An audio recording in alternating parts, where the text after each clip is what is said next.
This is episode 13 for the Bass Essential series. In this episode, we're going to take the dominant 7 chord. We're going to do it in 3 different fingerings in all 12 keys all over the neck. So before we begin, I just want to talk a little bit about the dominant 7 chord. It exists naturally in the major scale, built from the 5th degree of the major scale. Okay, so it's the 5 chord. Now, so far when we're doing the triads, we looked at the 5 chord as major.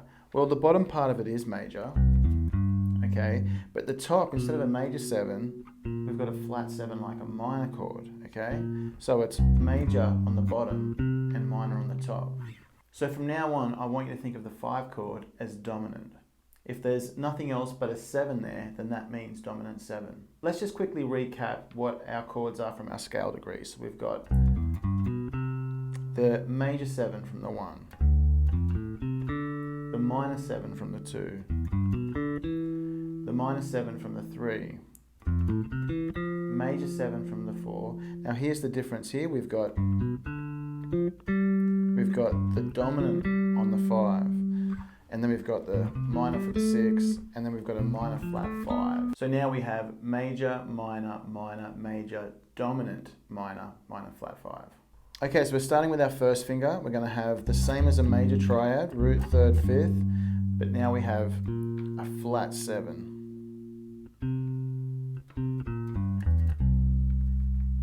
Alright, so once you've got that under your fingers, we're going to take it through the cycle of 4. It's going to sound like this: 1, 2, and 3, and 4, and 1, and 2, and 3, and 4, F, B flat, and so on and so forth. Now, all these patterns are pretty much as you would expect, except when we get the open E, we're going to play it like this.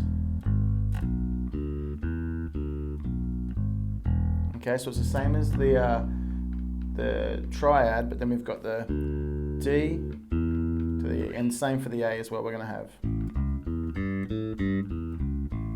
But if you want, you could play for the A, and you could play for the E if it's more comfortable. But I do urge you to get these different positions down under your fingers because it's going to help you later on. All right, I'll count you in. 1 and 2 and 3, C7.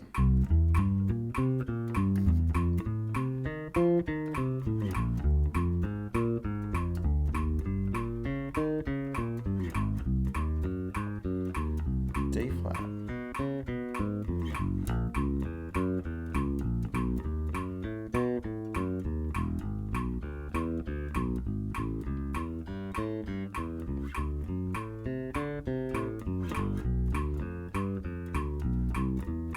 Finish on the C. Excellent. All right, so now we've got from the second finger, and it's going to be the same as the major triad, but now we've got that flat 7. And it's going to sound like this. As before, we won't repeat the root, and we'll move it through the cycle in all 12 keys. A couple of little differences in this one. For the E, we're going to play it like this.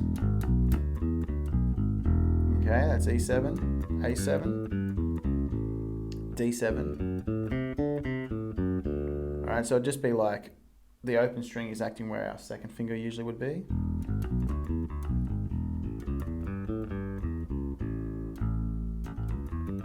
Count you in. And a 1 and 2 and 3, C7.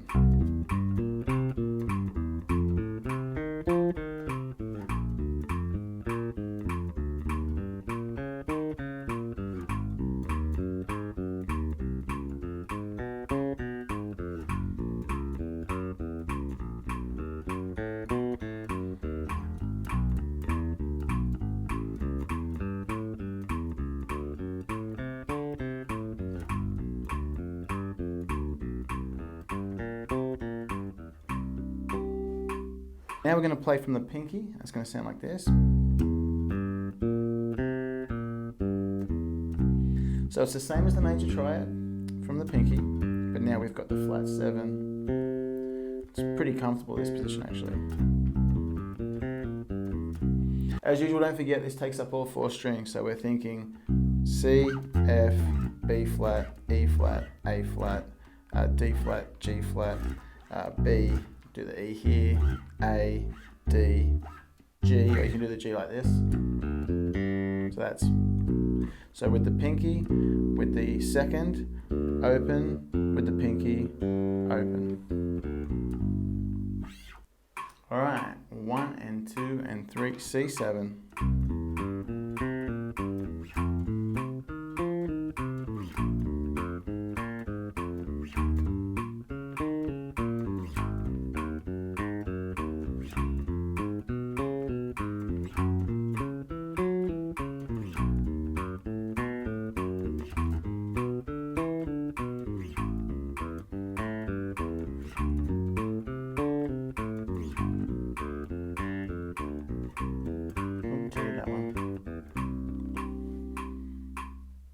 Awesome work. All right, so now you've got your dominant 7 in 3 different fingerings all over the neck in all 12 keys comfortably.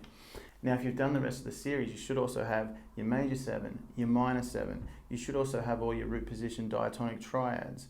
You should be developing chords of scale degrees, but make sure that you stick around because there's some really cool musical content coming your way. Well, I hope you dug that. I'll catch you next time.